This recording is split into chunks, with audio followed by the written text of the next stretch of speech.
Hi, did you know that Mandy's a geek?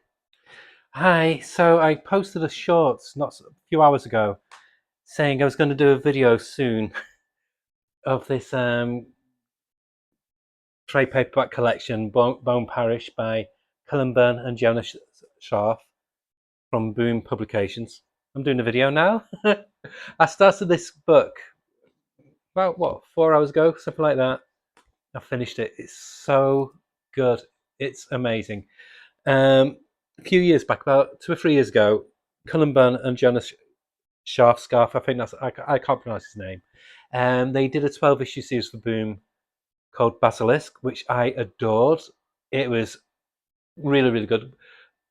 Cullen Bunn, I'm not keen on him when he does like mainstream superhero stuff. It just doesn't do anything for me. But when he does horror-centric stuff or like almost like magic realism with a gothic feel to it, like a southern gothic flavour, chef's kiss. I absolutely love it. You've got Harrow County, you've got Basilisk, um, Ghost Law, which I'm going to read and do a review of as well. And then this, Bone Parish. So I'll read you the synopsis on the back. So it says, this is the chilling supernatural crime saga of the familial drug empire in New Orleans' seedy underbelly. The ash, which lets you connect to the memories of the dead, is the drug du jour in New Orleans. That's good news for the Winters family, the only ones who know how to produce it, except that it puts them in the crosshairs of much more dangerous criminal syndicates. Under siege by rivals on all sides and the dark secrets of the ash itself, can the Winters family survive? And what does survival mean when resurrection is only a hit away? And this collects the complete run of the Eisner Award-nominated writer Cullen Bunn, Harrow County, The Empty Man, and illustrator Jonas Scarf, who did Basilisk and Dark X-Men miniseries that was out last year. It's a critically acclaimed series that blends horror, crime, and family drama, collects in a single volume for the first time. One thing I will say as well, it's got 12 issues in here. Now, I hope somebody from Marvel's watching this. 12 issues, and it's only $19.99 for this fat boy. That is amazing. I love that cover as well. The cover's by Lee Garbett, and that skull outline with the powder, so it's like a really good with obviously drug paraphernalia. Very, very good. The closest I would come this to, it's like The Wire mixed with what was that series on a while ago? Was it Trem about New Orleans, and then a healthy supernatural dose of something like Angel Heart and that kind of vibe where it's got this menace hanging over it all the time. So basically, the synopsis is this family, the Winters family, they've started selling drugs into the community in New Orleans, but the drugs are made from the ashes of dead people, not just any dead people, but particular people. So if there's somebody who died who was a poet, if anybody inhaled ash, the ash powder drug, it would give them flashbacks and give them moments of reliving this poet's life and having the talents of the poet and being able to recite poetry themselves and write poetry. And if they inhaled the ash of a rock star, again, they'd live out the fantasy of being a rock star and things like that. So it gives them like the ultimate high, the ultimate fantasy release. And you can also like inhale the ash of a beloved dead so a beloved spouse or somebody like that, and you see them. So that's the setup for it. So it opens up with them selling the drug on the street, and it starts off with it shows this guy experiencing this high from it, and so that's what he's imagining he's living out, and this is what he really looks like. So it's just like an ordinary Joe, but the I apologise for her. I've just got fed up. But in his head, he's living out the life of this rock star who passed away. And so that's the opening salvo. It gives you a flavour, literally a flavour of what this drug does. And this is one of the Winters family. This is Bray. He's like he's kind of like the second in command to his mum. His dad passed away, but his dad is still kind of present because his mum has got bags, sample bags of ash, but the ash is of his deceased dad. So she basically has conversations with his dad, the spectre of his dad. And this scene shows them people who work for them digging up bodies, so particular bodies of different famous people, not famous people, but different talented people, doctors, um, philosophers, you name it. So people can have this like the ultimate like uh, whatever kind of high they want. If they want some intellectual stimulation, if they want sexual stimulation, whatever. If they want to get the skills of say a black belt in karate, they can get them. And so it see this is another one that this guy's experiencing,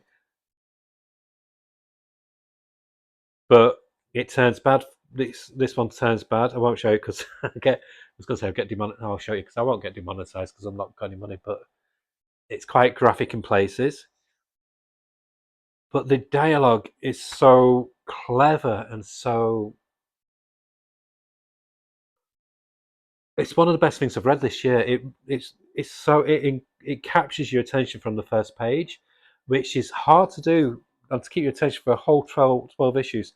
A lot of times when I'm reading a graphic novel, I'll read half, put it to one side for the day, and read the rest the following day, and read something else. I had to finish this, and you don't realize initially that he's dead. Like it's the spectre of a husband that she's hugging. That gets revealed later, and I've given spoilers here, so I do apologize. So some of the drugs, it turns out, can give you bad trips, depending what you take. Um, and then this cartel, and this bigger like criminal overlord wants wants to take over, wants to buy them out, and they don't want that. They want it to be kept a family-run business. The ash is devised and developed by Bray's sister, who's kind of like the black sheep of the family, but she's kind of found that she's now being valued by the family. Before she developed this, before she found she could develop this ash drug, she's like the rest of the family didn't want to know she's going to leave the family, but then she's now got clout because she's the only one who can devise it. So it's her and her three brothers. There's Wade, who's the youngest. Then there's Tyrone, and then there's Bray. Bray's the eldest one. Tyrone's like the middle brother. And the family dynamic is really good, and it shows because it shows flashbacks of how they got to where they are as well, and there's some very dark bits in it about what they get up to, they how they cut. It shows the background of how she develops Ash. She learned from this guy, and now it looks like this guy passed away, and so now she's carrying on learning by using his Ash to get his memories. Just genius. There's another scene here where somebody's inhaled the ash of a cult leader, one of these death cults, and start scenarios like this. But it then switches a gear, and like I said, there's this criminal over massive criminal conglomerate, and then the cartel. So the criminal conglomerate is trying to woo them to buy them out, and they think, oh, it's working, but no. They were so the old guy who runs the criminal conglomerate, his nose is really put out of joint, and he wants basically what he can't have. He's got to own everything and have his finger, not just his finger, but his whole hand over it. He's got to take complete control. But in the meanwhile, as well, there's this cartel guy here who's fighting against him. He wants to develop his own version of Ash to basically get the market off them. So there's other these two other powers that are trying to take. And these are like the little piggy in the middle, and they're both trying to fight. One's trying to get the business for themselves, buy them out, and the other's trying to create their own business and trying to make it better than what they're doing. So there's this fighting from both sides. It also has a bit of a flavour of the gangs of is it the Gangs of London or whatever it's called, that Sky TV series by the guy who directed the raid. It's got that kind of it's got a very hard flavour to sort of violence in it. The horror isn't really from the spectral supernatural bit. It's more from the gang culture. It also reminds me a bit of Banshee as well. That TV series, a lot of filmic references in it, and the art by Jonas Garth is really good. He's good at doing horror. He's great at doing action scenes, and the people they've got this other there's this other like Hell's biker gang who has like friendly relations with the Winters family and helps them out. So you've got this dynamic as well, and that gets developed because it's 12 issues. It's got room to breathe, and it's got room to develop these personalities and these. You really get to know the family members, or you think you get to know the family members, and then Cullen Bunn, the clever bastard, he turns everything on its axis. So you kind of feel like this dizzying effect of saying, "Who do I trust?" And what's great about this series is there's no good guy in the book. Nobody's a good guy. They're all villains. But, and I'll say this, but they're likable. There's something very likable about them, especially the Winters family, even though they are completely corrupt. I mean, what they're doing is absolutely disgusting, but it's it's a strength of Cullen Bunn's writing. I don't think Cullen Bunn gets the love and the praise that he deserves. I think because he's very prolific. I mean, writers like James Tynion IV are extremely prolific, but Cullen Bunn is like James Tynion IV times 10. I think some months he can have like 10 different titles. Oh, you see titles by him in Boom, Dark Horse, Image, DC, Marvel, everywhere. He's so prolific. And you can tell that the horror ones and the thriller ones are the ones that he really enjoys. And then he'll do like the IP ones or the superhero IP properties that are superheroes just to get a bit of extra money. He must be making them. He's not daft. He's constantly working. I saw an interview with him, and he's saying he can't stop working. And I guess the more you write, the more you hone your craft because no word is wasted in this. Again, some writers I think have high pretension of their talent. They think they're better than they actually are. Not saying any names, but let's just call them something like Tom Ring, who I love, but they've got they've got ideas of grandeur above the station. Some of their work is shite, but even his basic work's good in Cullen Bunn. But when he does something that he owns, oof, you can tell when it's something he's created a property of. The level of writing steps up a notch, and there's just little bits in here.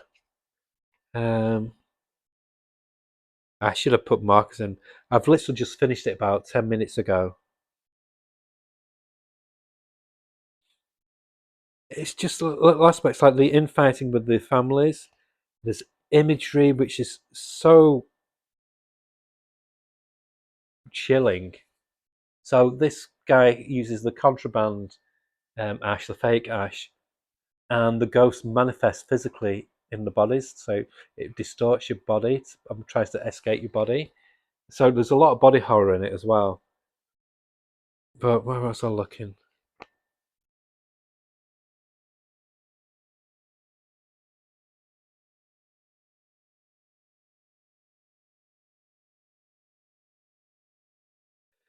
Yeah. So when you take the ash, you can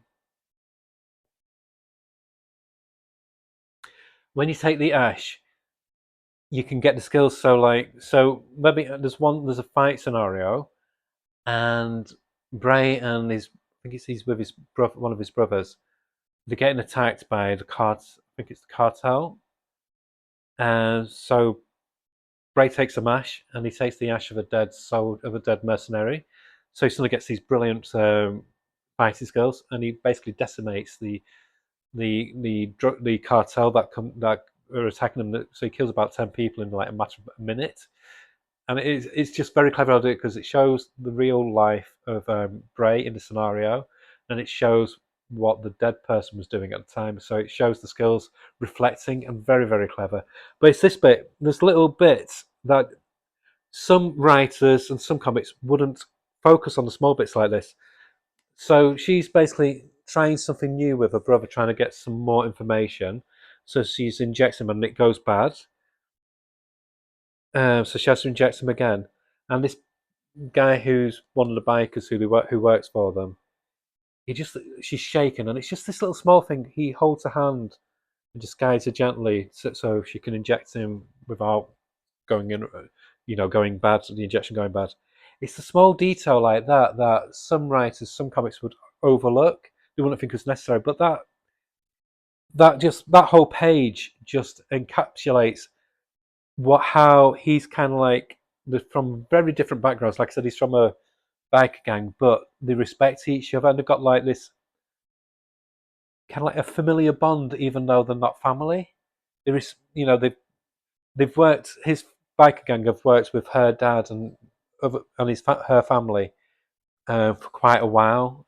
So they've got this mutual respect, and it's developed into something more.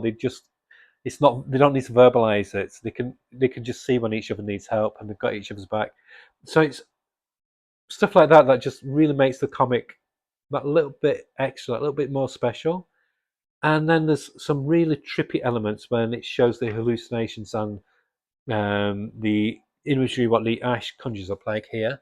And Jonas Scarf's artwork manages to handle realistic action and then imagery like this, which is balls to wall freaky. And what is perfect with this book, I don't want to give too much away. I have given chunks away. I don't want to give too much. What this book does, it gives it a perfect ending. By perfect ending, I don't mean it's all wrapped up with a bow and everything's nice. It's messy. And I like that because it makes it real, even though it's a supernatural crime story. It makes it feel more real, more relatable. Like I said, nobody's a good guy in this.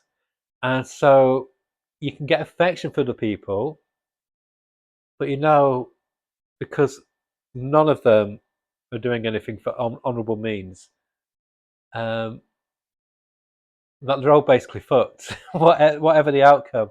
So there's no happy ending, but there's a good ending to the story. It's a perfect ending to the story, and it leaves you with that little tantalising taste of, oh, could there be more? Could there be more? I'm glad they didn't do more because I love it when a book finishes, when a series finishes, or when a film or a TV series finishes, and it leaves you with that.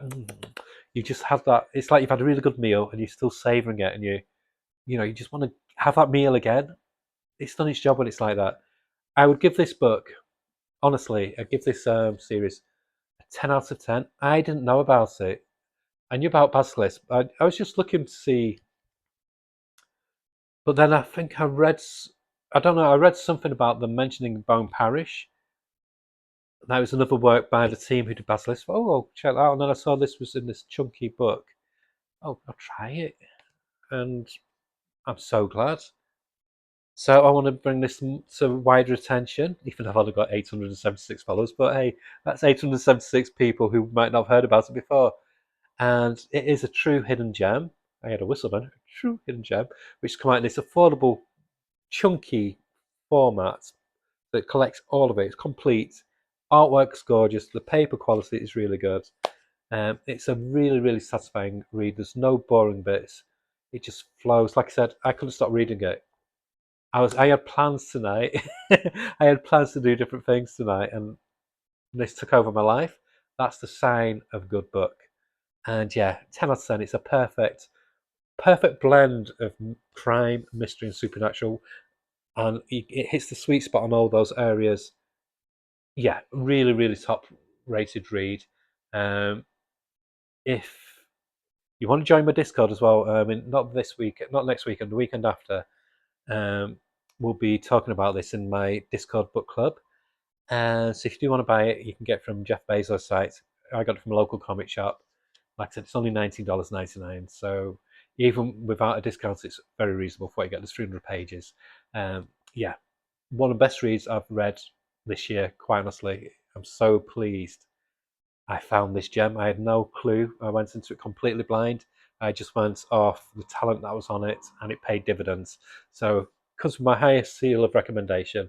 Perfect hidden gem, 10 out of 10. This is a masterpiece, and it's just a shame that it's not talked about as much as it should be.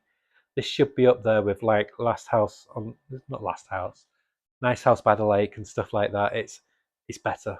It's, trust me, it's better. This is a perfect blend of horror and crime. Chef's kiss. Okay, bye.